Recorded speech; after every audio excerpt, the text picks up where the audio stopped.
when the screen is visible to you guys. We can see it. Awesome. So hello, welcome everyone. My name is Rija and I've been with RepStack for about a year now, and I currently work as a senior digital marketing associate here. I'm joined with Jeff today, and we'll be talking about how to improve your interpersonal communication skills. This is, I believe, one of the most important skills, if not the most important skill for being able to work professionally and very efficiently in your work organization.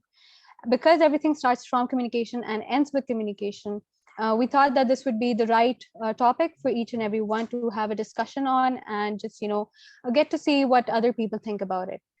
Before I move on, I would like to share that we'll have a couple of we have a table of contents for this particular training, and this will include the introduction to interpersonal communication, that is what it is and what are the components for it. The second one would be the types of interpersonal communication. We'll be going over some of the very important and very evident types of interpersonal communication that we sometimes tend to ignore.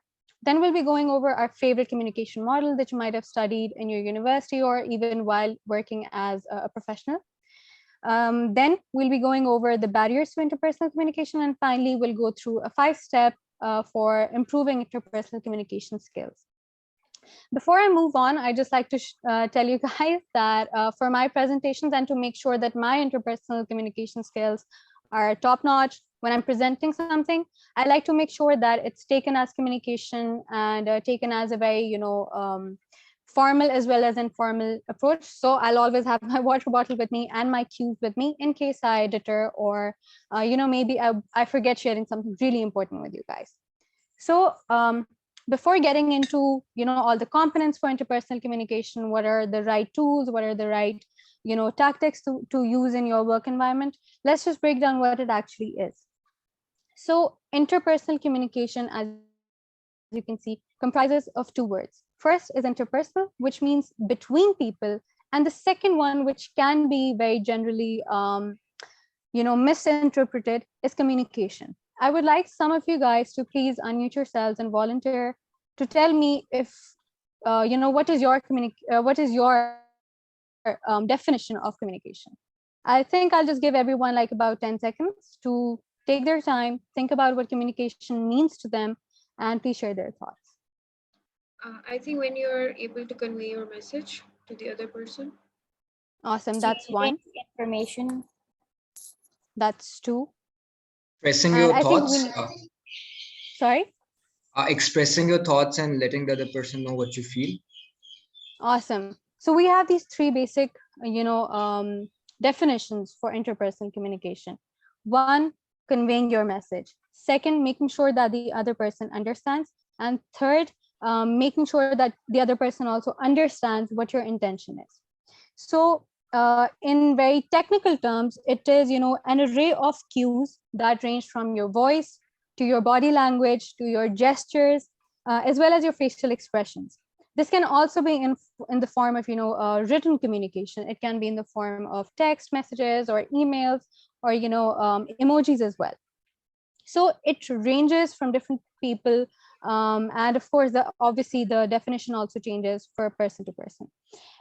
So combined, when we combine interpersonal communication, it is, the whole idea and the whole process of exchanging information, exchanging ideas, exchanging thoughts and emotional experiences that actually turn words into actions. Moving on, we have the types of interpersonal communication and skills. These are 4 in number. First is the verbal one. The second one is listening, which in my personal opinion is the most important one out of all the skills and all the communication components. The third one is written communication, and the 4th one is nonverbal communication. We'll go through each one by one, just so we can understand more about, what comprises of all these 4 different types. Before I go on to explain that, this is what we've been studying from, our first semester till even today, the communication model. It has 3 components, 3 main components, which is a sender, a medium where the communication happens, and a receiver. Now, based on these, communication components in this communication model, we'll be discussing all the components that we studied before. So, verbal communication is basically, just, how to explain verbal communication better than just using your words, using sound, using language as well as speech. It can vary from different countries to different, situations. And for us, people working in RepStack with remote opportunities that come our way, verbal communication is extremely important because we have a different culture, and where we aspire to work has a completely different work culture, as well as their personal cultures as well. So it's very important to pay attention to what verbal communication basically comprises of. It has four types generally, which are personal communication, one-on-one communication, small group communications, as well as public communication. So personal communication is where you are the sender as well as you are the receiver. Often at times we sit back on our beds and we think, with ourselves, what are our aspirations? What do we want to do? How could we have tackled the situation better? Or what are some of the things that we can work on right now in our personal capacity to improve as a person? So these are basically thoughts that you have with yourself, which are very, very personal to you, as the name suggests. And in this one, you are the sender. Your mind, or even your mirror who you're talking to, is the medium, and yourself, you are the receiver, because of course you are articulating the thoughts within the constraints of your mind. Now it depends on you if you want to take this personal communication to the next level, or by conveying it to some other person, or having it discussed with a group of people.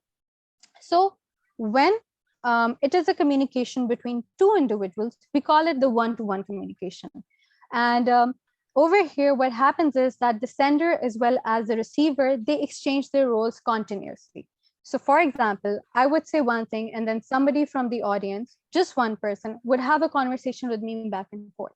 Let's say me and Jeff have a conversation. I ask Jeff questions. Jeff asks me questions back. So this will basically, at the end of the day, comprise the one-on-one communication model.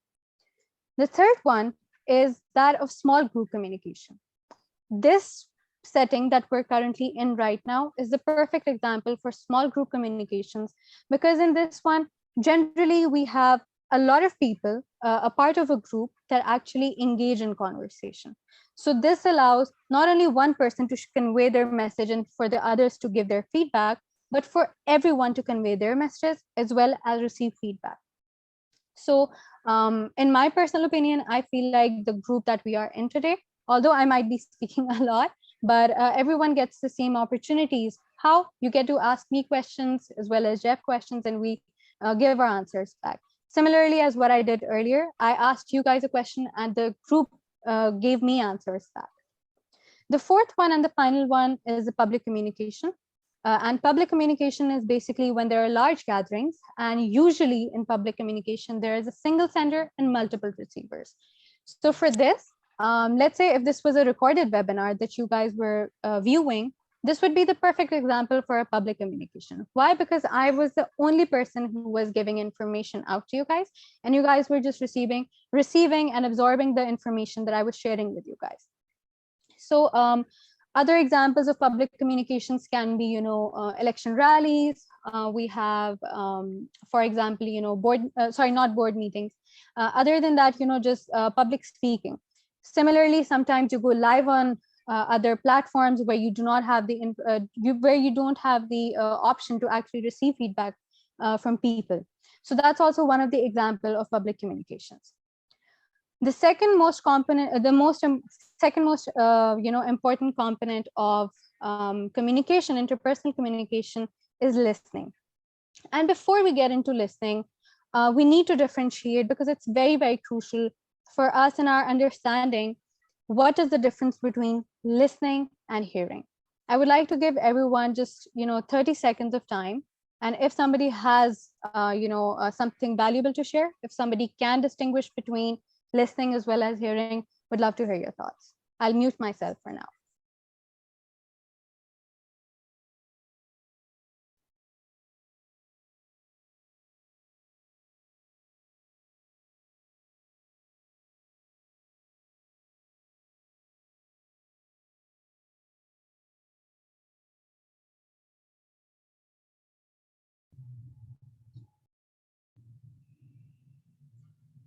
Awesome. Time's up. Does somebody want to share? If I may speak, Yeah. listening basically means that if you're actually telling some things, someone is actually, actually hearing you and understanding you. Basically, you're able to communicate your point clearly to someone. On the other hand, if someone is just hearing you, it's not necessary that they're, actually paying attention or are able to comprehend what you're actually saying, I think. I That's think the right. hearing, Yeah. yeah, Yeah. Please go on. hearing is like you just have to you hear what the other person is saying, but while you're listening, you have to understand what the other person is communicating to you. That's both of these are the perfect, And I'll just definitions add of one thing. the difference. Yep. Yep. Fahad. Listening is making sure that other person thinks that you're interested in what the Mhm. he or she is saying. And hearing Yeah. is then again just just hearing things, nothing else. Yep, that's That's awesome. all. So every one of you nailed it with your explanations of what the difference between hearing and listening is. So at the end of the day, hearing is just an involuntary response, and an automobile experience of just having these ears. That's what hearing is. Whereas listening, it's a process that takes a lot of effort and a lot of practice from your end, and it is very, very focused as well as intentional. As I said earlier, hearing is unintentional, and it is just an auto response from your body because of your sense of hearing. Whereas listening is actually being able to understand what the other person is trying to even convey to you. Moving on, we have the written communication. So written communication, I think this is something that's very prevalent to all of us currently while we're at RepStack, because this is something that we have most experience with and exposure towards with our either clients or our superiors within RepStack in the RSA Academy. And written communication can be in the form of symbols. It can be in the form of emails as well as text messages. Written communication usually takes place when the message is very long, and sometimes it can get lost in translation while you're trying to verbally explain it to somebody. So that's why even in organizations, emails are considered to be the right medium to convey your message, or just to even get a confirmation. So for example, tomorrow you want to take some Eid holidays. You can't just tell the person that let's say, if I may, I'll just tell Noor that hi Noor, I'm going to take an off. Noor might forget it in the future, or maybe Noor won't be able to add it in the system. So for that reason, emails are considered to be the right and the most, you can say the perfect medium when it comes to conversation within companies. And of course, we have text messages as well. It can be in the form of formal as well as informal way. We can twist this text messages, and we can take the example of Slack. Slack is used as our official communication channel, where if we have an issue, we text the other person on Slack, or we can even approve or disapprove of any leaves that we might have through the use of text messages technique through Slack. Then we have the non-verbal communication. And non-verbal communication, as you might have heard the 70-30 rule, that 70% of our communication happens through the non-verbal cues, while 30% is usually just our words. So those words can be in the form of verbal communication, or they can be in the form of written communication. The numbers vary from different studies, but generally that's the rule. And the perfect example for non-verbal communication is that you can see these, theater plays where they play mimes. People do not speak a single word. There is no music in the background, absolutely no verbal cues, but people are able to perform, in such a manner that even brings sometimes the audience to tears. So that's the power, and that's the importance of nonverbal communication. We have different type of nonverbal communication. Some of those I've mentioned here. There are numerous nonverbal communication methods. One is body movements. The second is gestures. Like for example, how I am, if I'm trying to explain something, or if I'm explaining 4 points, I'll do this. This is the example of gestures. Eye contact. Eye contact, in some cultures, it's supposed to be, it's supposed to give off the idea of confidence, while in some cultures, It gives the idea of something that makes the other person uncomfortable. So these cues also vary from culture to culture. Then next, we have facial expressions, very vital, very important. They show whether you're interested in what the other person is saying, what the other person is explaining, and whether you're able to understand and grasp what they're saying. If I see somebody who's probably not understanding something from the audience, I can tell instantly from their facial expressions that there is something that I might have to change in my mode of communication to make it easier for them. And lastly, we have our postures and proxemics. Proxemics basically mean how close or how far you're standing from someone. Again, it varies from culture to culture. It varies from situation to situation. In personal capacity, the proximity with your loved ones as well as your family would be completely different. Whereas your, candor with a person in your office would be completely different. So all of these are nonverbal cues, and these actually help a lot with your communication. Moving on, before I move on to the barriers, I just want to take a moment and ask if anybody had any questions or if anybody wanted to share something with the audience. I'd like everybody to turn their camera on. That's a requirement of this meeting. And you just heard how important it is to see body language and other nonverbal communication. So when you have your camera off, the speaker doesn't get to enjoy seeing how you're taking in the information. So please turn your camera on.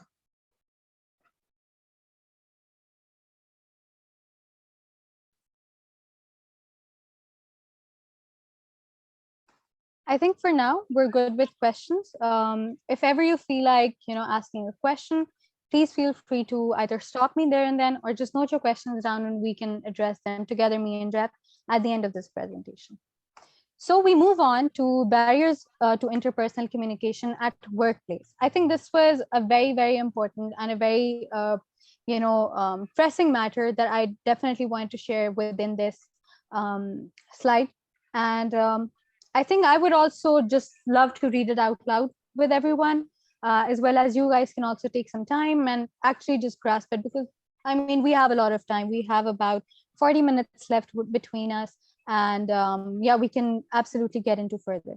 So interpersonal barriers are the ones present outside an individual's own self, in the external environment between the sender and the receiver of the message, and are relatively outside the individual's control. So we understand that these interpersonal barriers to the communication are actually mostly based on the outside environment. You don't really have control over these. And how do they affect us, and what are the common barriers of interpersonal communication at workplace, or even just normal communication at workplace? It can be the attitude of your superiors. It can be stereotyping, which I personally absolutely do not like. Third is the lack of credibility or reputation. Fourth one can be the wrong medium or the wrong channel that you use for conveying your message. It can be the semantic problems, and it can also be inconsistent cues. So we'll start with these one by one. And if you have any instance that you'd like to share where you felt that your interpersonal communication was at a risk because of a certain aspect, please do share with us. And if you think there should be added more barriers, please let me know. So the first one can be the attitude of your superiors. It does not always mean that the attitude of your superior would be negative to you or would be harming to you. Sometimes if a superior is too candid with you, that can also hold you back and not be very honest and very open about what you're doing, how you're doing, how much time you're spending on it, and all these things. So attitude of superiors, in my personal opinion also, I feel like is very important. It should be a very neutral attitude for superiors to have for their subordinates, because it nurtures growth as well as it nurtures communication. So if I feel that let's say tomorrow Jeff is somebody who does not take let's say input from me for any strategy that we want to build for let's say RepStack, I think that would hold me back from sharing any cool or any new ideas that I might have seen work really, really well for other companies. The second one is stereotyping. And this is something that I think I also had been a part of, not in actually doing stereotyping, but actually been a victim of. That I would just share this example that I was once working at a really, really well reputable company over as an intern. And one of the things that really held me back from actually being able to perform fully and shine over there was, the constant telling of the fact that I got an internship just because I was a girl. And that literally completely put me off from my, from all the motivation that I had to work in that workplace, and completely cut me off also kind of to share any ideas that I might have had, or any, advancements that I had in my, projects over there. So I think that's also something that really, closes down on your communication, and really, really, puts you in a way that it becomes a problem for you. The next is the lack of credibility or reputation, and just wanted to share. So credibility basically is the level of trust and reliability that you bring to a situation.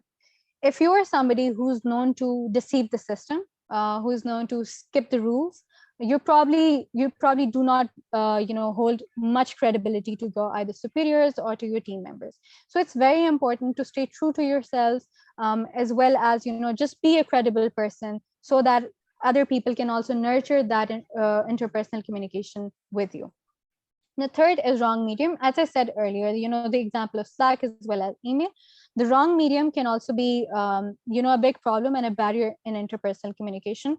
You might not know that your boss is out of office if you send him an email and do not check back on it. So it's better to just, give him a message on either Slack or his WhatsApp number that, I would not be in office, or if there's, a certain problem that arose. Then we have semantic problems. Now, semantic problems mean that how the meanings of the word, what the meanings of the words are and the way that they're used. Now, a very funny example for this could be that you're firing somebody and you have a smile on your face. That's obviously going to, and if you ask the other person if they have any feedback for your company, that's probably going to shut them down from sharing any feedback that they might have for your company to actually improve on or take better, a competitive edge over for your competitors. So using the words the right way, using the words in the right tone, it's very important. And finally, inconsistent cues. Some days you're a happy person, some days you have a very, what do you call it? Let me think. So for inconsistent cues, I think you have a very candid personality, but some of the days you're extremely, rigid as well as formal with your employees, which is absolutely fine. That's obviously going to put the other people off, and everyone would be wary of how your mood is going to be. So the communication will happen depending on your mood. If your superiors or if your subordinates see you in a happier mood, they might come to you and share something. But if not, they'll probably stay back and let it take its course. I think for now, if somebody has had any experiences, like I shared one with stereotyping, please, I'll encourage you to speak up and let us know if there are other interpersonal communication barriers that you might have felt at workplace that need addressing. Okay, so I was working with one company as an internee, but there were employees who were really sad about that their boss never gave them credibility and praised them. So that was the one thing they were lacking. And I also felt during my internship that their boss are always pointing out their mistakes but never praising them when they are doing good work. So that also demotivated me to further continue my as a full time over there. So that was one experience which I had. Thank you for sharing that, Ramin. Anybody else? So I want to talk about stereotyping for you guys for a second. When you communicate with your client, if you have one assigned already or won't get one assigned in the future, I highly recommend that you make every effort to speak to them on Zoom instead of on the phone or any other communication method other than if you're sending them instructions or something, then obviously an email is a great way to follow that up. But the reality is, and part of the reason I'm here at RepStack is to bring the perspective of the United States into this. And, you know, there is a bias within the culture in the United States that people with an accent don't get what's being talked about. They're not as smart, all of those kinds of things. You guys are all college graduates, you're all smart, but just because you have an accent, there's that barrier that bias that exists. But as soon as you take and move that from, let's say, a phone call to a Zoom meeting, all of a sudden you gain body language. So myself as the recipient, I can see you're paying attention. I can see you're nodding because you understand the concept that maybe we're discussing. But when I can't see any of that, you lose all of that stuff that's referred to as body language. And there's a lot of studies out there, but just think about your environment. So what's behind me and what you're seeing of me is at least 50% of the communication. Okay, so if you can't see me, how do things change when that's what you can see? Changes pretty dramatically, right? And then Rija was just talking about, if you get to know me, I am a very stoic person. Okay, so I mean, I went to the movies in a very great comedy, and my wife will elbow me and say, "Don't you think that's funny?"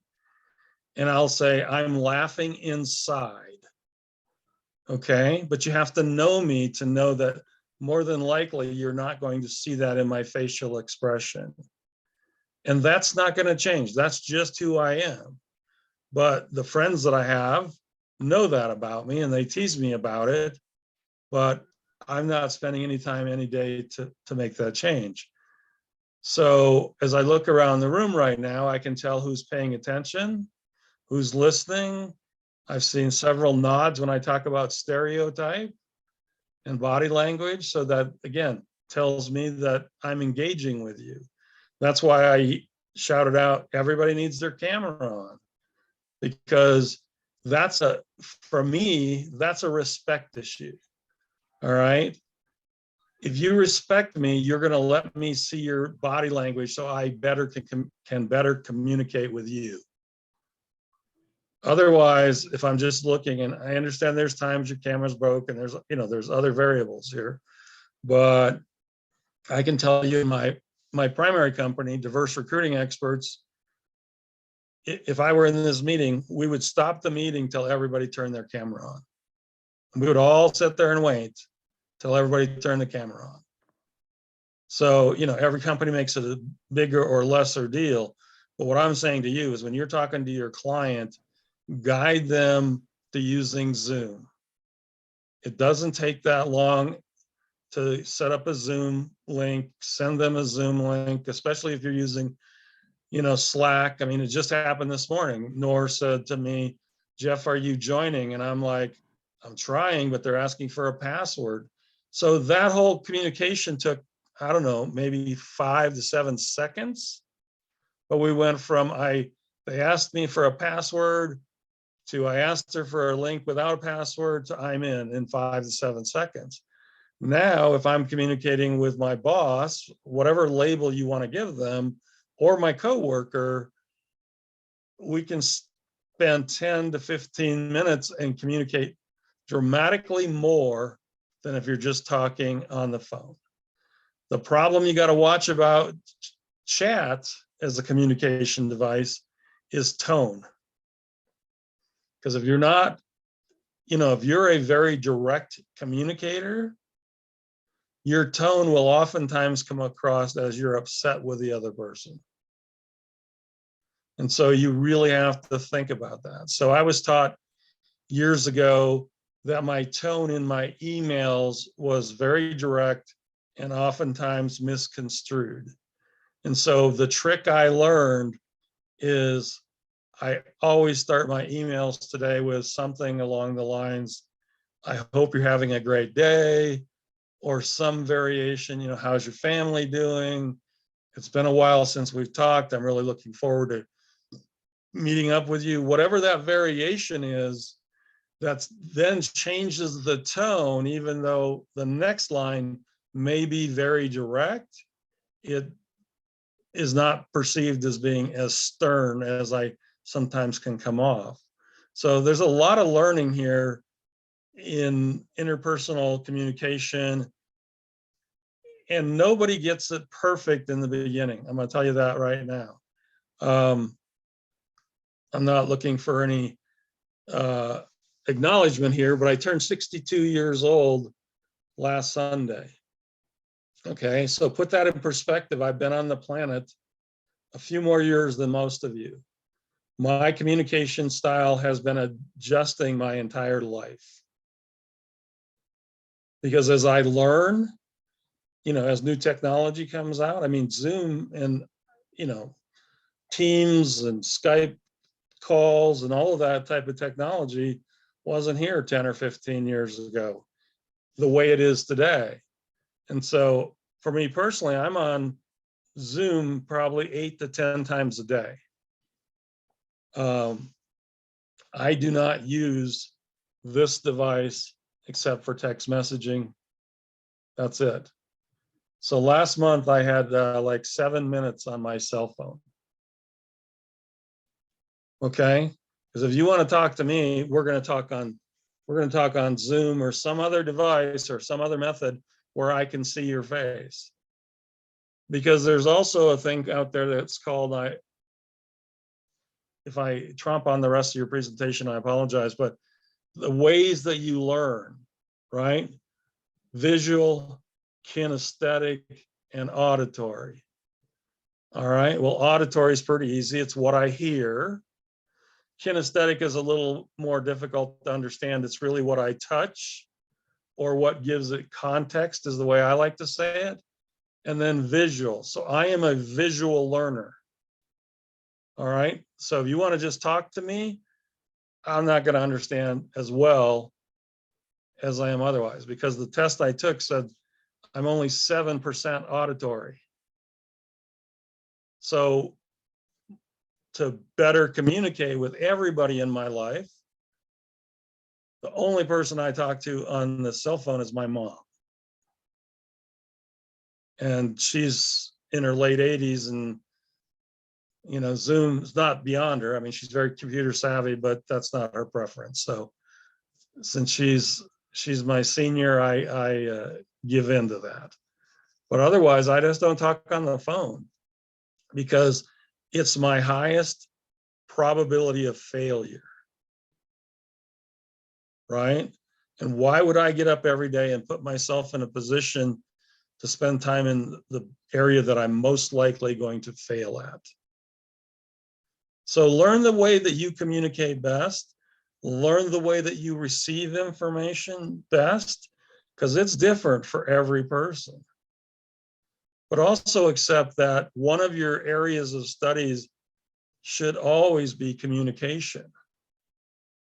And doesn't matter how you communicate today, look at how you can improve your communication skills, because it is the one skill that you're going to need for the entirety of your life, other than breathing. You probably have to remember how to breathe, but after that, you have to figure out how to communicate, because every day we're communicating with our team, we're communicating with our supervisors, we're communicating with our families.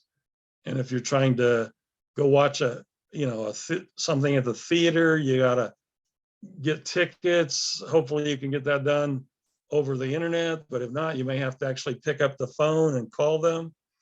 So learn how to communicate and accept the fact that your communication skills are going to improve over the course of your life if you put in the effort. And think about it, isn't it worth the effort to know that when you're communicating, what you're actually spending time saying is actually being received, understood and making a difference in that person's life? Questions about this from the stuff I just presented?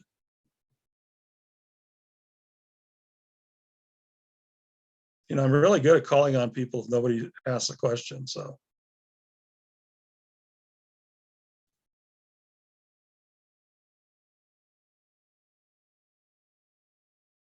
All right, Rija, back to you. Everybody, I scared everybody this morning. Thank you, Jeff. And adding on to what you said, I think it's really, really important, as Jeff mentioned, to find the way that you're most comfortable for, finding your actual mode of communication. It can be auditory, it can be visual, it can be also related to the things that you touch, as Jeff mentioned. Moving on, we'll go through a couple of steps or a couple of skills that you can improve, that you can implement to improve your interpersonal skills. So I have a 5-step, approach. I saw this also on the internet. I researched a lot about it, and I'll just present to you the 5 steps and how you can implement them right now in your life to actually become a better communicator. The first one is be cognizant of yourself. Cognition is really, really important, and especially of your own self, which actually just basically means that you need to be self-aware. You need to know what you're thinking, what you're feeling, and the why behind doing something. What is your motivation? What is motivating you to do a certain task or to perform a certain duty? Now, this can also, it's also related to borderline emotional intelligence. And this has basically about 4 components. As I said earlier, the first one and the most important one for being cognizant of yourself is self-awareness. Second is your emotions. This is the feeling behind why you're doing something. The empathy, how the other person is going to feel about it or how it's going to affect the other people. And the last one is obviously relationship building. As you remember the first slide, we talked about interpersonal communication and what is interpersonal communication. So basically, it's just that I would just repeat myself. It's the happening of a communication between different people. So at the end of the day, the main purpose of any communication is not only just delivering your message, but actually building a relationship with the other person. It can be at the end of the day a positive relationship or a negative relationship, depending on what the situation is. The second one is be conscious, respectful, and empathetic towards others. So this basically means that, while all of us are very strong individuals, we all have opinions, but the other people are also entitled to their own opinion. And this, the acceptance of this difference in opinions is very important, and thus makes you very respectful and empathetic towards others, instead of just, directly jumping to conclusions. So for example, somebody might have had a completely hard day, or might not be agreeing with you on a certain topic. So that's completely okay. That's why we engage in communication. We engage in dialogue to put forward our message and make sure to understand that what is it that's holding them back from understanding our point of view. And at the end of the day, if it doesn't work, it's fine. It's completely okay to just rather let it go instead of jumping to conclusions. And one more very important thing regarding being respectful and conscious and empathetic towards others is respecting their other people's visual cues. You can see when the other person is either not interested, is probably uncomfortable with what you're sharing with them, or probably, you are, for example, if I'm giving this presentation and I see a couple of people that might not be able to understand this or might just not be, interested in this, that's completely okay. But there might be other people, out of 20 people, let's say 5 people might not be interested, but there are other 15 people that I do need to be respectful of and conscious of. And it's okay if some other people are, hesitant towards it, or maybe are too overly excited about it. So the second step was to be conscious, respectful, and empathetic towards others as well as their opinions. The third step is active listening. We discussed a lot about what it means to basically hear and to listen. So hearing is basically just listening to respond. So for example, I'm just talking and talking and talking and just ask someone, do you guys have any questions? one of you might not be next to your screen and just say, hey, we have no questions, everything's all right. But there might be some other people that might pick something up from this presentation or the screen that's open right now, and want to engage further in the topic or further in what it is that we're talking about. So listening to understand is very important, and listening to respond is also okay, but that's not actually active listening. Active listening ensures that you're following all the cues, the verbal cues, the visual views, the visual cues, as well as the body language. So that's basically all about active listening. What active listening basically helps us do is that it embraces, it helps us embrace brief reflective silences by pausing rather than rushing to respond. As I said earlier, just lifting your hand on the top of your head without even knowing anything is completely separate, rather than actually absorbing and understanding each and everything that's being said to actually bring forward an opinion. So take a pause, take it in, and then respond. The second way that it helps is responding to the speaker with open questions and not with commentary. So for example, great work, Rija. Thank you, Jeff, for sharing your opinion. We don't have any question. Okay, bye-bye. So that's basically, again, that's listening to respond. That's not listening to understand. To understand somebody and to be actively listening to them, you obviously might have questions about how they thought about, for example, how I thought about this presentation, or what came to my mind when I was discussing the stereotyping problem. And, so basically just engaging with questions and not just statements. And finally, honoring others' truth telling by speaking yours openly. So for example, when I discussed the barriers, it didn't stop Ramin from sharing her experience as well, and very, very openly, as well as very truthfully to all of us. So that's all a part of active listening. The fourth step is avoid talking over others or speaking for them. This is very important, and I think that this is something that we all need to take some time and just absorb and within ourselves to it's fine to let the other person complete. Some people, as Jeff mentioned earlier, some people talk very directly. Some people take their time to actually come to the point, and it's okay. Some people, might not be so proficient with their communication skills, and some people are just, very direct speakers. So it's very important to let the other people speak and complete their sentences before speaking for them. And finally, collaborate more by saying yes before saying no. So this absolutely does not mean saying yes to anything that somebody says or asks you to do. This actually means saying yes to conversations that would be constructive for you. Constructive in the sense that they are collaborative conversations. These are conversations like the one that we are having right now. As you know, we learn from experience, we learn from other people's experiences, and as you know, also Jeff also chimed in, Ramin chimed in, Fahad, Ibrahim. So yeah, so this was basically their attempt and their effort of saying yes before saying no to being a part of the conversation or being a part of the communication that's happening. So with that, I think I conclude this presentation, and thank you everyone for your time. Now you all can share your questions or any commentary that you might have. Questions are more appreciated rather than commentary, but if you'd like to add anything as well to the presentation, please let me know. Thank you. So I asked you a question, Rija. Are you brave? I am brave.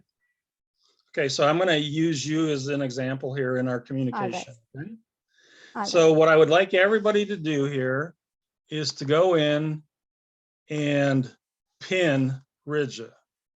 So at the upper right-hand corner, you get the choice to pin somebody, okay? Yeah. So let's stop sharing the screen, whoever's sharing the screen. Awesome.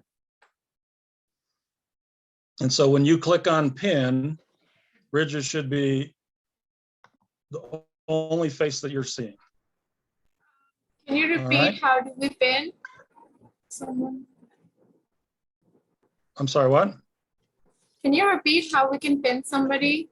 Yeah, in the picture of Rija, her screen, Got upper it. right-hand corner. Thank you. Okay, so Rija, I'd like you to move your head up and down for a second here. Just okay, much slower, like you're talking. That's giving me whiplash still. All right. Now, what did everybody see that's very distracting? Movement of Rija's head, I guess. Okay, but what about the I think- movement of her head? I think rather than the head, just the headphones are pretty wide, so it's a bit distracting. The reflection, Okay. the reflection from the light, the reflection from the. So up on the clock, on the upper right-hand corner, you've got a reflection from the light in her room Yeah. that distorts the clock. Okay?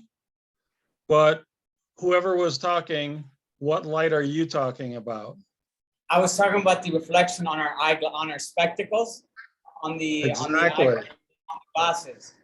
That was So you need to think about this. So Rija, what I'd like you to do is take the sides of your glasses right above your ears and push them up just a little bit. So you tilt the glasses down. You're moving it the wrong way. Tilt your glasses down just a little bit. Now move your head. Okay, Yeah. so now that pretty much gets rid of it. You have to kind of test it. But when you're on Zoom with somebody, take Yeah. a second and push your glasses up a little bit, because I have this same issue. Yeah. You still can see just fine, but now that ring light Yeah. is not totally distracting, right? Absolutely. So there's another example. Your earbuds, I think everybody's become okay with earbuds. So that's probably not as big of an issue, but every one of you needs to think about your background. So now pin me, remove the pin from her. I have no idea what this is going to look like, so might scare everybody. And so you can see in my glasses, I've got a little bit different kind of glass, but there's a blue tint in my glasses. So it kills the glare that's coming back from my laptop. Mhm. And notice that my glasses are at a slight angle up, Yep. because when I put it down here, now you lose my eyes. Yeah. And remember, we just talked about body language and visual cues. I want you to be able to better see my eyes, yet I still need to be able to see well enough to either read what I'm doing or whatever.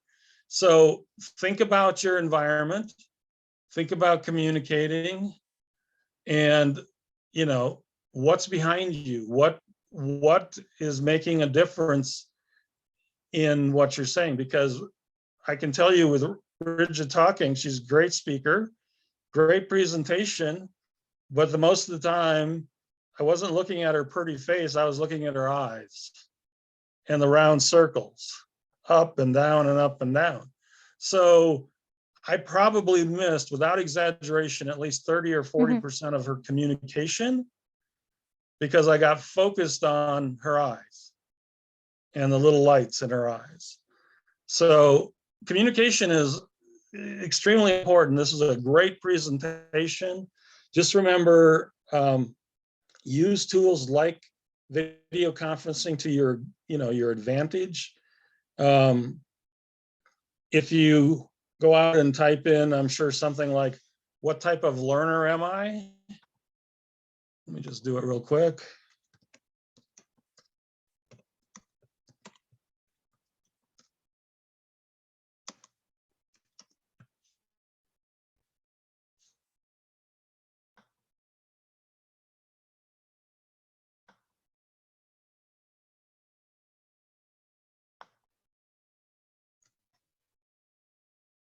So I haven't checked this one out, but here's one example of a little quiz that you can take. Learn what kind of learner that you are. Okay, learning what style makes a huge difference in everything that you do. And then you can adapt to that, and you're going to have a better life and career just because you've made those adaptations and understand. So I say, I don't hardly use my cell phone at all because that's my lowest scoring area. So if I'm going to talk to my mom on the phone, she lives about 9 miles away from me. Instead of talking to her on the phone with my mother, I will drive over and talk to her instead. Because I will enjoy the experience much more than trying to listen to her on the phone and making it work for me. So this applies to every one of you. I don't really have anything else, but great presentation today. Thank you, Jeff.